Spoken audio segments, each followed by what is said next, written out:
अस्सलामुअलैकुम वरहमतुल्लाहि वबरकातुहू। दोस्तों, हाजिर है आपका भाई मोहम्मद नाजिम अल कादरी, कादरी शिफा खाने से कादरी नेटवर्क पर आपकी खिदमत के लिए। उम्मीद करता हूं कि आप जहां भी होंगे खैर वाफियत से होंगे और मेरे बताए नुस्खों पर अमल करके खुद भी फायदा उठा रहे होंगे, दूसरों को भी फायदा पहुंचा रहे होंगे। जी हाँ दोस्तों, आज हम बात करने वाले हैं, आपने थंबनेल बिल्कुल करेक्ट देखा है, सही देखा है। आज हम बात करने वाले हैं पुरानी से पुरानी खांसी का खात्मा किस तरह से किया जाए, पुरानी से पुरानी खांसी को किस तरह से खत्म किया जाए, तर खांसी को, खुश्क खांसी को, अगर खुश्क खांसी आ रही है या बलगम वाली खांसी आ रही है तो उसको किस तरह से खत्म किया जाए, किस तरह से दूर किया जाए। तरह तरह के आप अगर सिरप इस्तेमाल करके परेशान हैं और खांसी फिर भी आपकी नहीं जा रही है, आप खांसी से परेशान हैं, तो आप हमारा ये नुस्खा ज़रूर इस्तेमाल करें। आप खुद घर पे बनाएं माजून और इस्तेमाल करें, इंशाअल्लाह तबारक व तआला बहुत ही जल्द आपको शिफा मिलने वाली है अल्लाह के हुक्म से। क्योंकि देखिए, हमारा काम तो सिर्फ दवा देना है, शिफा देने वाली ज़ात अल्लाह की है।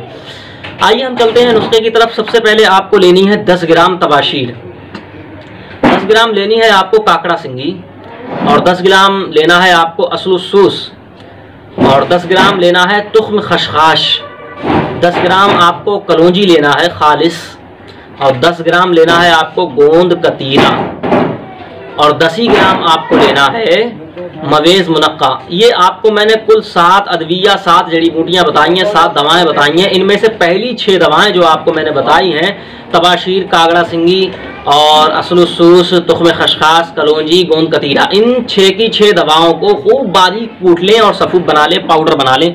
खूब बारीक पाउडर बनाने के बाद में आप मवेज़ मुनक्के को इसके अंदर हल कर लें, यानी पीस लें, बारीक पाउडर बना लें। जब ये सब यकजान हो जाएं, जब एक हो जाएं, जब एक पाउडर बन जाएं, ये जब खूब अच्छी तरह से मिल जाएं, तो इसके अंदर 2 गुना शहद मिला करके शहद को पकाएं थोड़ी देर और फिर इसको मिला दें। 2 गुना शहद के साथ में इसको मिला लें और किसी भी डिब्बी में आप महफूज रख लें। यह आपका माजून तिरयाक खांसी तैयार है। बहुत ही ज़बरदस्त नुस्खा है इसका, तिरयाक खांसी का, बहुत ही ज़बरदस्त, बहुत ही उम्दा। अगर पुरानी से पुरानी आपको खांसी है, आप परेशान हैं, तो आप इसको इस्तेमाल करें।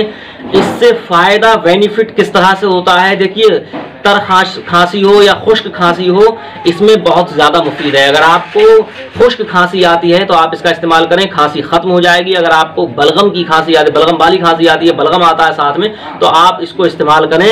ये बलगम को ख़त्म करती है, निकालती है और बहुत ही जल्द असर करती है ये दवा। बलगम को पतला करके सीने को साफ करती है, सीने से निकालती है, बलगम को ख़त्म करती है। और ये माजून थोड़ा थोड़ा करके दिन में कम से कम 4 बार, 4 से 6 बार, यानी कि हर 2 घंटे के बाद में आप इसको चाटें या खाएं, चम्मच से ले लें, खा लें या फिर चाट लें आप इसको जायका लेकर के। और परहेज़ करना है, ठंडा पानी नहीं पीना है, चावल नहीं खाने हैं, और आइसक्रीम वगैरह खट्टी चीज़ नहीं खानी है, मीठी चीज़ नहीं खानी है। ये चीज़ों से परहेज़ रखें आप और इसका इस्तेमाल करें। बहुत जल्द इंशाअल्लाह तबारक व तआला, बहुत ही जल्द ये नुस्खा आपको, इस नुस्खे से आप शिफा याब होने वाले हैं। क्योंकि हमारा काम सिर्फ दवा देना है, शिफा देने वाली ज़ात अल्लाह की है। और मैं दुआएं करता हूं कि आप जहां भी रहें खुश रहें, आबाद रहें, शादमा रहें, हमेशा खुश व आबाद रहें, और अपने भाई मोहम्मद नाजिम अल कादरी के लिए दुआएं करते रहें। मिलते हैं अगली वीडियो में इंशाअल्लाह तबारक व तआला। अस्सलामु अलैकुम वरहमतुल्लाहि वबरकातुहू।